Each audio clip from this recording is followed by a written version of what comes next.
11 de setembro de 2017. Corinthians sai na frente, mas embobeada deixa Racing empatar duelo em Itaquera. No jogo da volta, Timão precisará marcar gols para avançar. Santos consegue grande resultado no Equador contra o Barcelona e joga por um 0-0 na partida de volta. Após lavagem de roupa suja, São Paulo abre o treinamento para a imprensa, mas hoje sem entrevistas coletivas. Amanhã fala o professor Dorival Júnior. No Palmeiras, Cuca tem semana cheia para ajustar a equipe que segunda-feira enfrenta o Coritiba no estádio do Pacaembu. E ainda os gols pela América do Sul e na Europa e os preparativos do Fluminense para a partida tratada como revanche contra a LDU pela Sul-Americana. Olá, boa noite! A atual fase do Corinthians realmente não é a mesma que a de um mês atrás. Após completar um turno inteiro sem perder no Campeonato Brasileiro, o Timão tem acumulado tropeços nas últimas partidas. Ontem, a equipe de Fábio Carille até dominou os argentinos do Racing durante o primeiro tempo, mas uma bobeada já na segunda etapa acabou tomando empate. O repórter Jonas Campos esteve ontem na Arena de Itaquera e nos mostra tudo o que rolou nesse duelo. 5 de agosto de 2017. Data da última vitória corintiana em Itaquera contra o Sport, lá no fim do primeiro turno do Campeonato Brasileiro. O tempo sem vencer e os recentes tropeços em casa no Brasileirão não abalaram a nação corintiana. Nesta quarta-feira, mais de 25 mil torcedores vieram à arena confiantes na recuperação do time. No duelo de ida contra o Racing da Argentina, pelas oitavas de final da Copa Sul-Americana. Chegar a meter 2-0 hoje para recuperar e dar motivação para os caras para final de semana já regaçar de novo, cara. Hoje é goleada, pra gente retomar e a convicção aí de campeão. Jogo da retomada de confiança. Sim. Confiança, tranquilo, 100%. Vai Corinthians. Eu nunca perdi minha confiança. E hoje está mais forte. Vamos ganhar, pode ter certeza. Hoje é 3-0 sem choro pra nós, com gol até do Marcial aí que tá no lugar do Guilherme Arana. Nós estamos dando emoção aí no Brasileirão pros caras, dá uma esperancinha só. Aí, Chico, pode comemorar, outro título pra nós.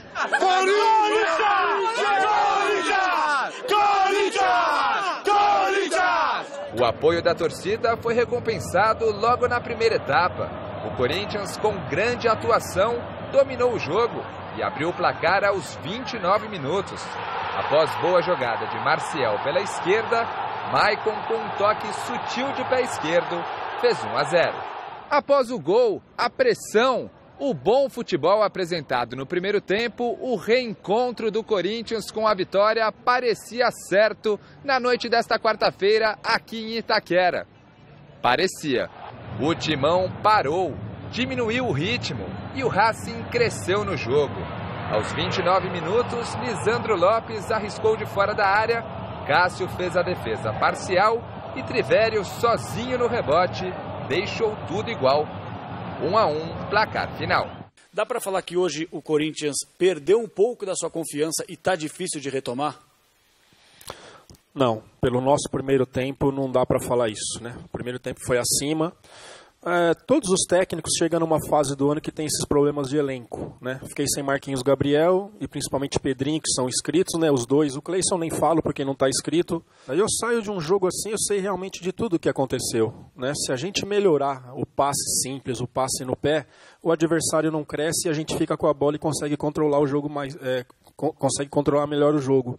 Foram superiores no segundo tempo, mas mais uma vez assim que eu vejo foi pelos nossos erros. Se a gente consegue trabalhar melhor a bola, o Racing não ia ter tanta superioridade no segundo tempo. A fase que a gente está vivendo, acho que é uma fase que temos que sair rapidamente disso. Acho que incomoda a gente, cara. A gente sabe o que está errando e mesmo assim continua errando. Então isso é uma coisa que incomoda a gente sabe os pontos que estamos errando.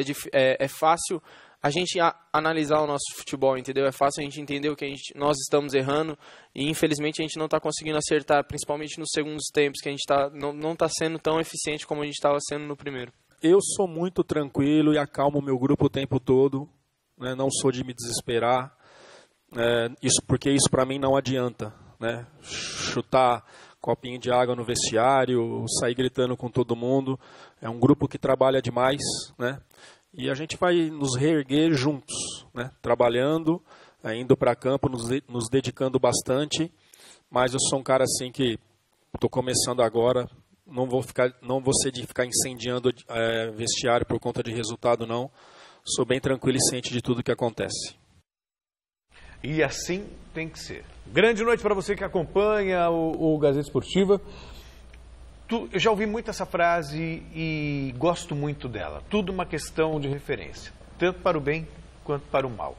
O Corinthians, quando empatou com o Racing em 1-1, não é diferente do Corinthians que venceu tudo no primeiro turno.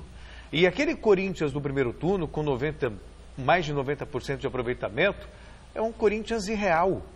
O próprio Carille muitas vezes admitiu isso, disse isso. É uma questão meio fora da caixinha. Não é normal, mas aconteceu. E aí fica todo mundo esperando aquele mesmo Corinthians em termos de resultado. Que poderia ter tropeçado com o Flamengo, diante do Flamengo, no primeiro turno. Outros jogos que não jogou tão bem e venceu. Quer dizer, eu não vi um Corinthians tão diferente assim.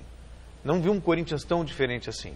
Um outro ponto, ok, o Corinthians não vence em casa há 3 jogos.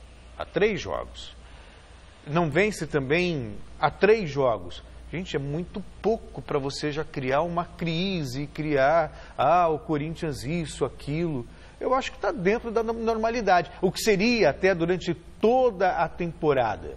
O que destoa realmente foi o aproveitamento fantástico num primeiro turno de Campeonato Brasileiro, que está para a história e está garantindo ao Corinthians ainda uma vantagem muito boa.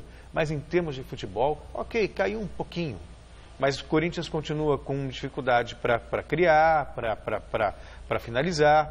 Quantos jogos o Corinthians não venceu por 2-0 com 2 tiros certeiros, com 2 finalizações? É o Corinthians. Então não vejo razões para tamanho barulho. Estou errado, mestre? Não, é porque as pessoas fazem sempre a comparação dos extremos. Então, o Corinthians atingiu um estágio no primeiro turno e também, pelo fato de ter sido campeão paulista, ele atingiu um estágio absurdo. Nenhum outro tinha atingido e provavelmente não atingirá.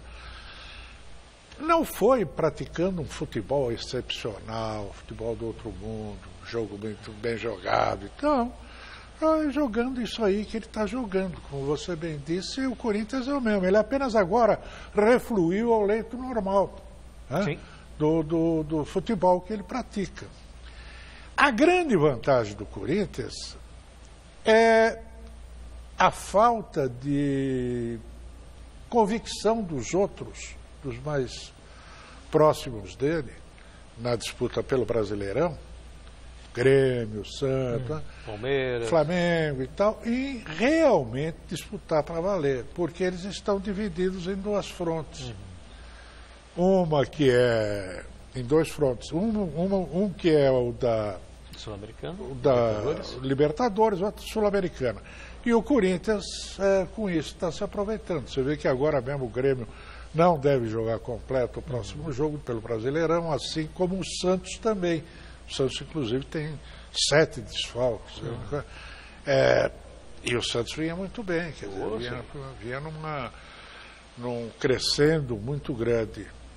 Agora, não é para desesperar, porque se o objetivo principal do Corinthians este ano é o Brasileirão, muito dificilmente, exatamente pela falta de empenho dos demais, empenho suficiente, né, de disputar com ele o título.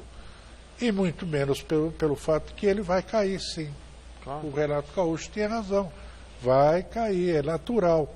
Não é despencar no sentido de que vai lá para o fundo do poço, mas vai realmente ganhar uma, empatar outra, perder 2 e tal, coisa que não ocorria no primeiro turno. E a enquete de hoje tem a ver justamente com esse assunto. Nós queremos saber se o momento do Corinthians é apenas uma má fase ou se a maionese desandou de vez. Para você aí de casa participar, basta votar através do site gazetesportiva.com. Vocês já falaram, né? Pega os últimos jogos do Corinthians fora de casa. Perdeu 2 a temporada inteira. não vence há 3 jogos. Gente, 3 jogos. Que maionese desandou, coisa nenhuma. A gente tem que manter a serenidade. Nem diria uma fase também. Acho normal ficar 3 jogos sem vencer. Eu não vejo nenhum problema nisso. Você vê? Não, claro, é ruim. Perder 3 jogos é sempre desagradável. Não é que perdeu 3 jogos. Não ganhou a 5 jogos. Não ganha 5 jogos. Então isso aí realmente começa a pesar no emocional do clube, dos jogadores, da torcida. Na verdade, não ganha 3, né? Você pega o Chico Lang, ele está desesperado, à beira do infarte. Ele parecia tranquilo com o empate. Eu vi ele hoje lá misturando os remédios, que eu não sei se não é veneno e tal. O Chico está desesperado, gente. E ele, como ele, é a grande maioria da torcida corintiana. Então é preciso, claro, não pode dar uma dimensão maior do que é esse estágio aí, vamos dizer, desagradável. Desagradável. A sequência, né, tem sido 0-1 Vitória, 1-0 no Chapecoense, 0-1 Atlético Goianiense, 0-2 para o Santos, um empate agora. 5 jogos, 1 vitória, 3 derrotas e um empate. Bom, a Copa Sul-Americana teve mais 2 jogos nesta quarta-feira, na Arena Condá. Chapecoense e Flamengo ficaram no 0-0. Já a Ponte Preta foi a Recife encarar o Sport lá na Ilha do Retiro e se deu mal. Vamos falar agora de Copa Libertadores da América. O Santos enfrentou o Barcelona de Guayaquil no Equador e conquistou um importante empate fora da casa. No Equador, Lucas Lima cobrou falta na direção de David Braz. Ricardo Oliveira pegou a sobra, errou o chute e a bola voltou para o zagueiro do Santos, que serviu Bruno Henrique. Gol do Santos diante do Barcelona de Guayaquil, com menos de 1 minuto do segundo tempo. O empate do time da casa também veio na bola parada. Jonathan Alves apareceu na primeira trave para desviar de cabeça a cobrança de escanteio. E ficou nisso 1-1 e fim de papo. Eu acho um ótimo resultado para o Santos. Eu acho. O resultado em si é bom, porque o Santos joga aqui com empate 0-0 e tal coisa. Mas sabe o que me impressiona? É essa síndrome de cachorro vira-lata que parece que voltou no futebol brasileiro. De se fechar lá atrás. O time brasileiro vai jogar lá fora, parece um time pequeno. O Santos é tecnicamente muito melhor que esse Barcelona, pô. Sabe? Faz 1-0, em lugar de partir para cima, de continuar jogando e tal, recua tudo lá para dentro da área, fica chutando, dando chutão e tal, uma hora o empate vem. Claro. Porque quando você faz isso, você está dando moral para o adversário. Pô. Você está dando condição para o adversário emocionalmente crescer e tecnicamente envolver o seu time. Porque se você dá chutão, a possibilidade de você furar e a bola cair no pé do adversário perto da área é muito maior do que se você tocar. E qualidade para jogar não falta. Claro, claro. Mas essa maldição do futebol brasileiro dos últimos anos que fica, mas não pode abrir, mas não pode abrir, tem que fechar, cuidado, olha, o medo de perder. É a síndrome do contragolpe, vive só do contragolpe, que às vezes não dá certo. Ainda pela Libertadores, Botafogo e Grêmio empataram sem gols no Engenhão. O jogo de volta acontece na próxima quarta em Porto Alegre. E no duelo argentino das quartas de final, o São Lourenço saiu em boa vantagem, jogando em casa ao bater Lanús por 2-0. E vem aí a 14ª edição do Troféu Mesa Redonda. E atenção, as votações já estão abertas para o público, para você poder escolher os melhores do Brasileirão. Para participar, é só acessar o site troféumesaredonda.com.br. E aí, monta a sua seleção preferida, sempre lembrando das nossas maravilhosas parceiras que estão conosco, Luxcolor e Bautec, que vão estar com a gente no Troféu Mesa Redonda deste ano. Agora, vamos voltar a falar da Copa Sul-Americana. Daqui a pouco, às 7h15, o Fluminense encara a LDU pela primeira partida das oitavas de final da competição. E o time carioca tem tratado esse duelo contra os equatorianos como uma revanche, por derrotas que ainda doem na alma do tricolor. Pedra no sapato. Na final da Libertadores de 2008, a LDU atrapalhou os planos de conquista do Fluminense. E na decisão da Sul-Americana de 2009, o time carioca viu novamente outro título internacional parar nas mãos da equipe equatoriana. Clima de revanche no ar?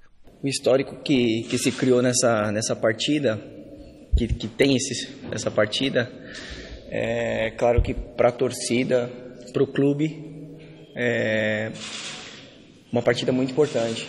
Nós não estávamos aqui, mas hoje acho que nós temos que se colocar na pele de quem estava, porque nós sabemos o que se passa fora, né, extra campo. Então, nós temos que ter inteligência, não deixar também com que isso nos atrapalhe. E para ajudar o Fluminense a quebrar este tabu, o apoio das arquibancadas não faltará, já que o Maracanã deverá ter casa cheia. Eu friso mais uma vez para que eles nos apoiem, porque vai ser o 12º jogador dentro de campo. Eu tenho certeza que o Maracanã vai estar bonito quando a torcida do Fluminense comparece em peso, nos empurra e nos ajuda muito. Lesionado, o zagueiro Henrique é o mais recente desfalque do tricolor. Já o xará Henrique Dourado estará em campo e sabe muito bem o que é necessário fazer para que o Fluminense saia vencedor deste duelo mata-mata. Temos que ter muita inteligência, porque sabemos que é um jogo de 180 minutos, mas esperamos fazer uma boa partida, conseguir levar para lá uma vitória que nos dá uma tranquilidade, mas sabemos que também, da mesma forma que eles vêm aqui e podem fazer um jogo também, nós já esperamos um jogo mais cadenciado, né? Porque eles vão fazer de tudo para levar um resultado para lá e nós temos que ser inteligentes nisso também. E a FIFA decidiu nesta quinta-feira as regras do sorteio que definirá os grupos da Copa do Mundo de 2018 na Rússia. O formato não sofrerá alterações em relação ao do último Mundial. Uma seleção sairá de cada um dos 4 potes para formar a chave, totalizando 8 grupos com 4 times. Os cabeças da chave serão os 7 melhores do ranking da FIFA, que será divulgado em outubro. Além da Rússia, país sede, baseado na lista de setembro, Alemanha, Brasil, Portugal, Argentina, Bélgica, Polônia e Suíça seriam os países do pote 1, ao lado, claro, dos russos. O evento, que indicará os grupos da competição, acontece em 1º de dezembro em Moscou. Para maiores informações sobre o assunto, é só acessar o site gazetesportiva.com. Paulinho, diga, pode falar, mestre. Não, eu queria só lembrar que essa decisão vai ser tomada em cima do ranking do mês que vem. Isso. Que o atual foi esse que você descreveu. Agora, acho um equívoco enorme da FIFA, porque deveria contar como era antes do último Mundial a questão da hierarquia, da história, os títulos mundiais conquistados e tal, porque aí você dá uma possibilidade maior de você não ter grupos, chamados grupos da morte fatídico, porque, por exemplo, pode entrar numa chave aí o Brasil, França, sabe, sei quem mais e tal. Então isso aí é um grande problema que eles deviam refazer. Mas enfim, a FIFA. Que esse ranking, na verdade, também acaba nem fazendo jus ao equilíbrio de fato, né? Porque antes nós tínhamos como cabeças de chave os campeões do mundo e o país sede. Normalmente era assim. Então, eu também concordo com essa, acho muito mais interessante. Agora, eu confesso que ainda estou estarrecido com o passar do tempo. Gente, parece que aquela sacolada da Alemanha sobre o Brasil foi ontem. Voou. A gente já está às vésperas de uma nova Copa do Mundo. Não caiu a ficha ainda para mim isso. Sinceramente, não caiu. Mas é que a chacoalhada foi tal, amigo, que tá até aqui, né? Daqui 100 anos a gente vai lembrar. É verdade. Tem razão. Uma das maiores reclamações ao longo do ano palmeirense foi a falta de dias livres para o técnico ajustar a equipe. Bom, disso o Cuca não pode mais reclamar. O Verdão tem a semana toda só de treinos, voltando ao campo apenas na próxima segunda-feira contra o Curitiba, no estádio do Pacaembu. Tempo, então, para o Cuca experimentar novas peças e corrigir os erros do elenco alviverde. Acompanhe na reportagem de Osmar Garrafa. Sem jogo pelo Campeonato Brasileiro, o técnico Cuca ganhou toda essa semana para trabalhar. A hora é de corrigir os defeitos da equipe. A gente procura melhorar sempre o que a gente errou nos jogos. Se é a compactação, se é a linha de frente, se é a linha de trás, isso aí. Ele trabalha tudo na semana, não tem jeito. E também de acordo com o time do Curitiba. Se eles são bons na bola aérea, a gente trabalha mais. Então é sempre assim, professor Cuca está trabalhando cada dia mais para a gente melhorar mais. Esses ajustes na equipe poderão ser observados já na segunda-feira contra o Coritiba no Pacaembu. Essa partida será no estádio municipal porque o Allianz será palco de um evento musical. E jogar fora de casa não preocupa. Pacaembu é um excelente estádio também. Vamos jogar em casa, a torcida vai estar lá nos apoiando, então tenho certeza que o nosso time não vai mudar muito não. Além de se preparar para jogar no estádio do Pacaembu, o elenco palmeirense também passa por um momento de readaptação. A de conviver com Felipe Melo, que está reintegrado ao elenco. O jogador treina normalmente e a qualquer momento poderá ser aproveitado pelo técnico Cuca.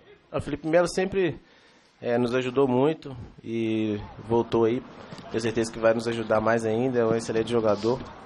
É um cara ali que é experiente, então só tem para somar, e ele chegou aí com outra cabeça e tenho certeza que vai nos ajudar muito aí no decorrer do campeonato. O objetivo de vocês nesse momento, primeiro objetivo, é brigar para ficar no G4, vaga direto para Libertadores, ou vocês trabalham na cabeça de vocês? Primeiro objetivo é brigar pelo título, que, apesar da diferença de 13 pontos para o Corinthians? Não, é passo a passo.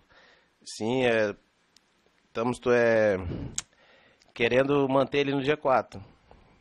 Temos que trabalhar para isso, mas devagar, se a gente for ganhando, encostando mais lá no Corinthians, tenho certeza que quando tiver chance aí, vamos buscar aí sempre o título. Né? Não convence muito, né? Falta convicção nessa frase. Vamos brigar pelo título. Agora, o que eu acho curioso é o seguinte, a lógica disso. Se você tem tempo para treinar, você vai, obviamente, melhorar o seu time. Isso tem sido um álibi para os treinadores. Né? Eles sempre não tem tempo para treinar e tal. E tem razão, não tem tempo para treinar. Mas quando tem, você pega o São Paulo, você pega o Corinthians, você pega o próprio Palmeiras. Quando tem, o time não responde à altura.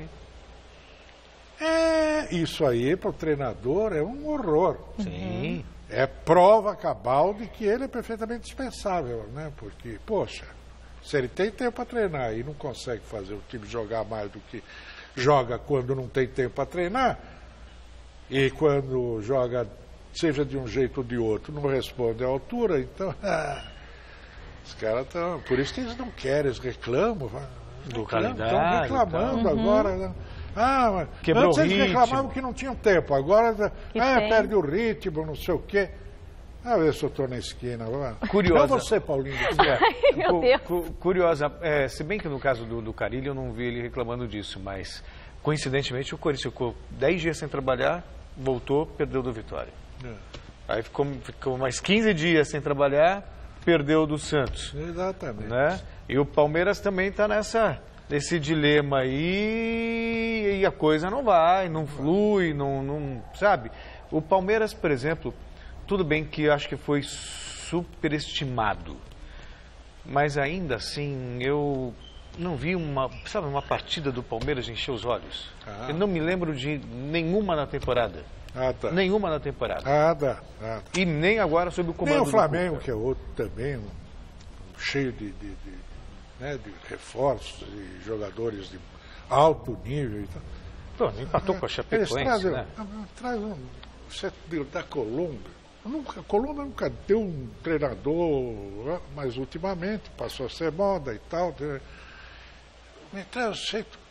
Ele me põe 2 volantes do início ao fim do jogo contra a Chapecoense, que é a última colocada do futebol mundial, e troca.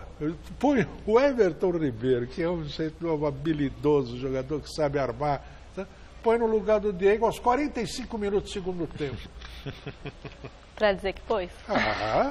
Chega de enganação, né, meu?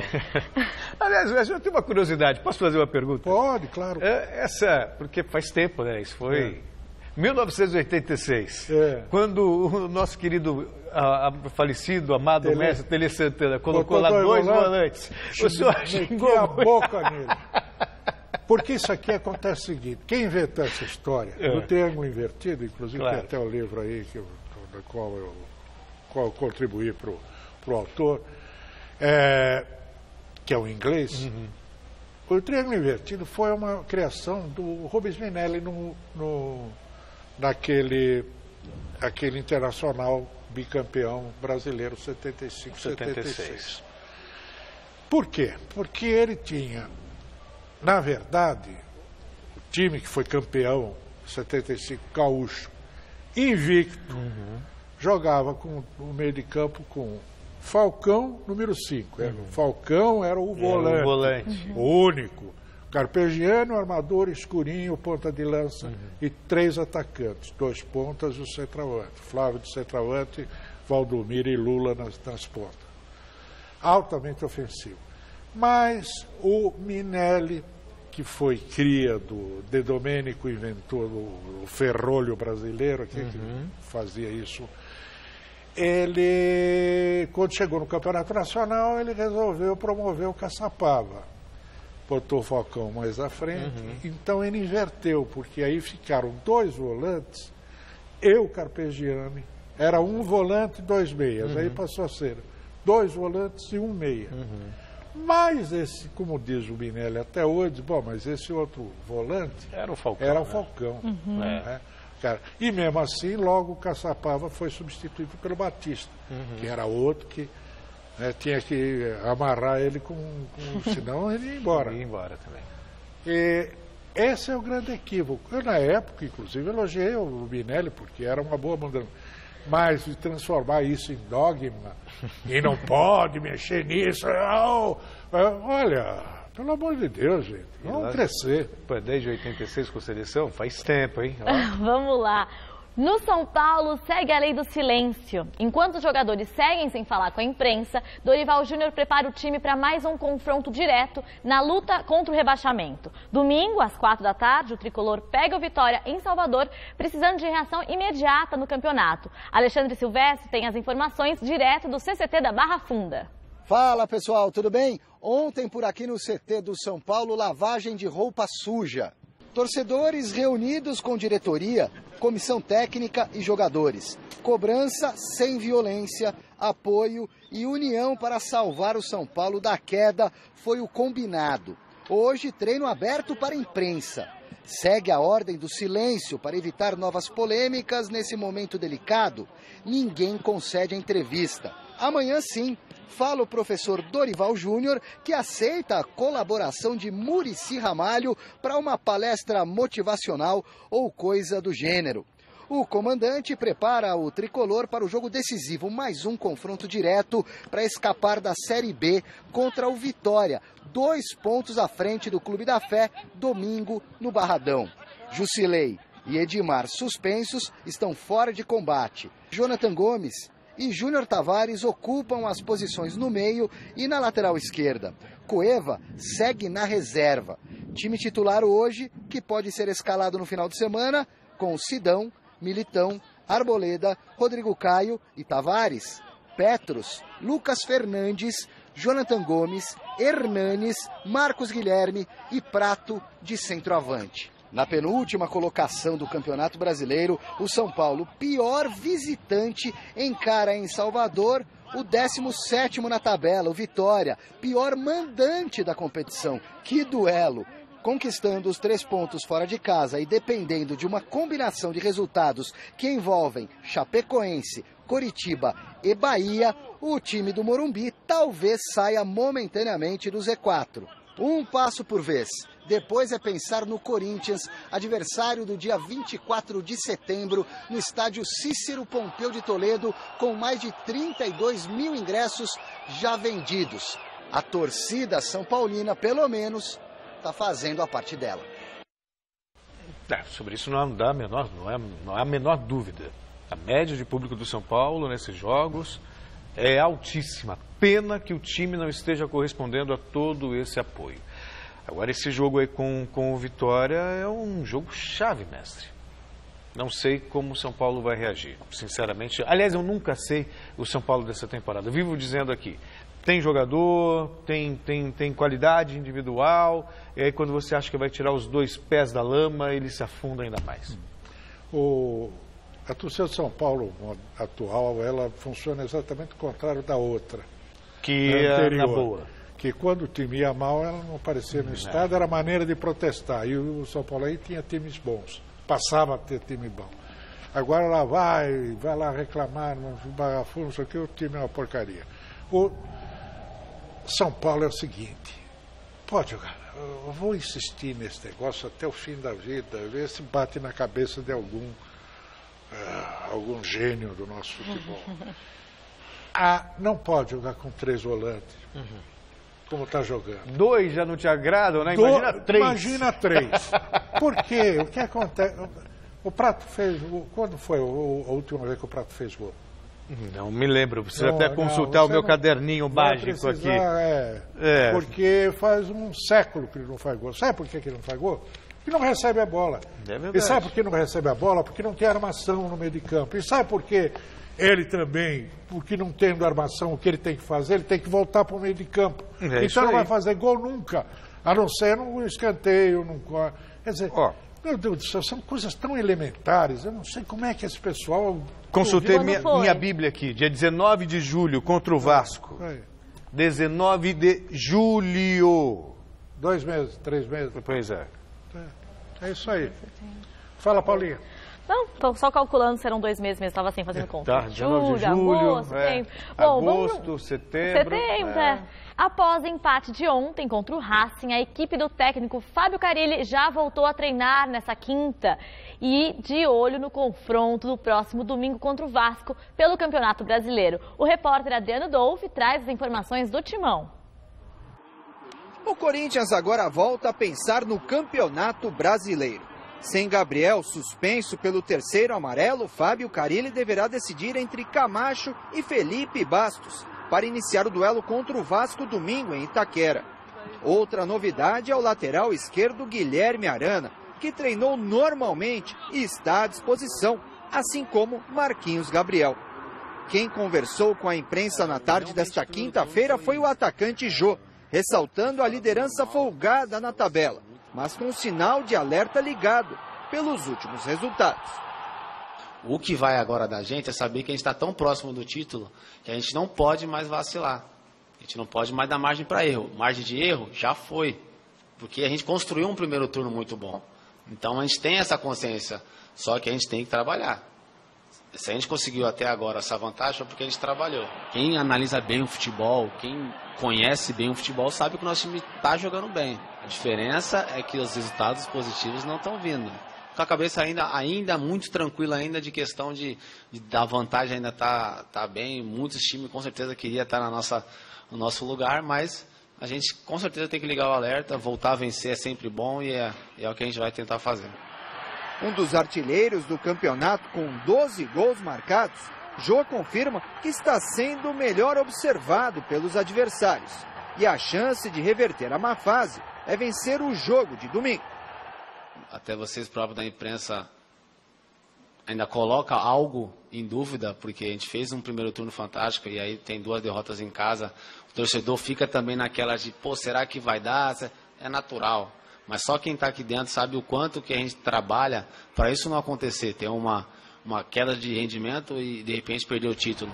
Torcedor, eu creio que a maioria, quase 100%, Aí ainda continua confiando, existe algumas dúvidas, mas nada que ainda venha atrapalhar o nosso ano, que está sendo maravilhoso, tem tudo para acabar bem, né?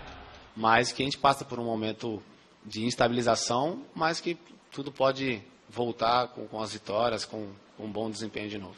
Jô fechou o contrato de 3 anos com o Corinthians e na entrevista coletiva foi perguntado se poderia garantir que iria jogar a Copa Libertadores do ano que vem.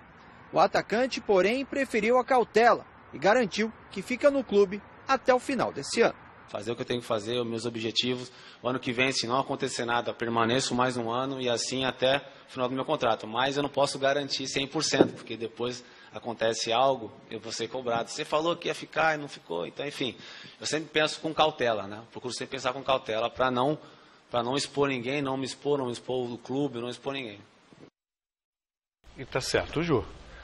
Porque se ele chegou ao Corinthians em baixa, ele se valorizou com essa temporada. Claro. É artilheiro do time, artilheiro do campeonato, e de repente quem garante que não vai pintar uma proposta, sabe, ou do futebol chinês, ou ele já teve até pela Europa também. Pode acontecer, tem mercado. E numa dessa, a proposta financeira é boa, jogador em final de carreira, o Jô está muito mais para aposentadoria do que para... De repente, pode acontecer sim. Eu acho que ele está sendo muito sereno, muito sincero. É uma possibilidade. E eu vou além. O Jô, para mim, é uma surpresa. É uma grata surpresa. Depois do que aconteceu, ele viveu um grande momento no Atlético Mineiro, foi campeão da Libertadores da América. Eu acho que foi o melhor momento dele na carreira, até mesmo do que enquanto ele esteve na Europa, defendendo o Manchester City. No Corinthians, ele chegou muito desacreditado. E hoje ele tem um papel importante, tanto taticamente, fazendo o pivô, trabalhando bem a bola, como finalizando também muito bem. Pois é, desculpa, eu estava meio distraído aqui, lembrando da chamada do Jornal da Gazeta, né? Ou o título da operação Malemboge, sabe o que quer dizer? Não, diga. Malemboge é o 8º círculo do inferno de Dante. Aquele destinado aos ladrões de colarinho branco, os fraudadores, né? É por isso que deram esse nome. A Lava Jato está bem, diria, aculturado, né? Vai ficar melhor quando todos eles forem punidos de vez. Sim. Né? Queimando mesmo nesse inferno de Dante. Mas voltando ao Jô, concorda também que ele está vivendo um momento muito especial? Acho sim. Você pensa que é só você que pode espirrar? Eu espirrei e te contagiei. O Jô, realmente, eu sempre gostei desse jogador, viu? Um centroavante canhoto, alto, é sempre mais difícil de marcar. Isso eu ouvi de todos os grandes zagueiros que eu conheci, o Oscar, enfim, o Moza, porque o cara vem, você sai geralmente no pé de apoio do zagueiro central, porém do lado direito, né? E complica a vida. Eu era assim com o Serginho, são jogadores que... E por causa do físico, o cara abre o braço, ele segura, ele dá 2 metros de circunferência para ele poder dominar a bola, girar, fazer o gol e tal. E ele tem velocidade também, que é mais... Ele tem velocidade, porque ele é um jogador leve, ele é magro, alto, né? Passadas, esguio. Eu gosto dele. E faz bem o trabalho, ele é inteligente. O que se perdeu foi na noite, né? E nem foi perdido. A noite não se perde, a noite se ganha. E deu tempo ainda de corrigir a rota. E o Adriano Dolphy falou da dúvida em Felipe Bastos e Camacho. Para mim não existe a menor dúvida. Se você tem um jogador como o Camacho, que tem o passe tão bom, sabe? Bota o Camacho para jogar. Tem que jogar com o Camacho, sim. O problema aí, me parece que é o Romero, que é uma figura muito encantada pela torcida. Exótica. E que, porque corre, porque marca, aquele negócio do pega-pega, marca-marca, que é mas que não está bem. A fixação do futebol atual brasileiro. Antigamente o brasileiro era aquele cara que inventava jogadas, vivia dando um drible, era espetáculo, era o artista da bola. Então, hoje é o pega-pega, mata-mata, falta, não deixa jogar. É isso que eles querem. Então, pega o ponta direita e manda jogar de lateral até o pau de bandeirinha. O ponto esquerdo é uma coisa. E aí lá, quem é que vai? O Beck vai lá? Não vai, a não ser escanteio. O volante vai lá? Não. Porque tem que cuidar lá, opa, tem que cuidar aqui atrás. Os que tem que cuidar atrás, cuida atrás. Os que tem que cuidar da frente, tem que cuidar atrás também. Todo mundo tem que cuidar de tudo, é isso aí. Vamos ao resultado da nossa enquete. A pergunta de hoje era para saber se o momento do Corinthians é apenas uma má fase ou se a maionese desandou de vez. Por incrível que pareça, a maionese desandou e ganhou de lavada com 60,6% contra 39,3% da má fase. Olha só! É o folclore do futebol. Todo mundo discordou de vocês. Tá apavorado. Pra você ver. E o programa de hoje fica por aqui. Nós voltamos amanhã a partir das 6 da tarde. Fica agora com o Jornal da Gazeta e as notícias. Um beijo, boa noite. Até daqui a pouco no Jornal da Gazeta.